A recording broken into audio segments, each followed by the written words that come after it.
So, a traditional banking model, right, is, as an individual, you deposit your money, you receive some rate that is likely below what the bank is then able to lend out to other corporations or those in need of money, right? And I think that generally speaking makes a lot of sense to retail investors. They sort of know exactly where their money is and obviously earn, currently a relatively marginal rate, but historically, a rate on their savings amount.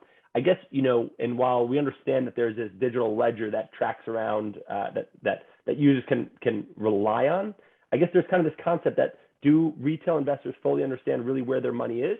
And maybe you can kind of explain the difference between really the custody within a bank and kind of really what happens in a more digital banking world. Well, one of the reasons DeFi has just gone through the roof is perhaps, well, two of the reasons. The first is simplicity.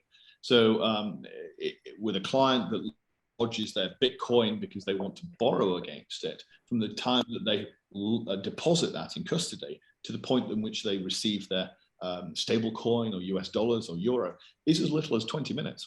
Now, that cannot be replicated by existing banking systems. It's absolutely impossible. So that's the first area of excitement around the DeFi sector. The second is the rates, Peter. As you rightly say, in Europe, there's negative interest rates. So if a client deposits $1 million today, they come back in a month's time and there's $990,000 there, etc. And many people think that's extremely unfair. And that's because it's dictated by the central banks and the monetary authorities.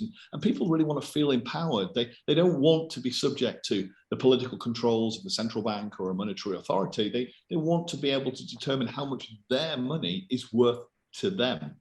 So that's one of the bigger threats for banking, because DeFi doesn't have to cover all of the costs. You don't have to have billions of dollars of IT technology, etc. It can be run very modestly, but quicker, more efficiently, and more in tune with globalization.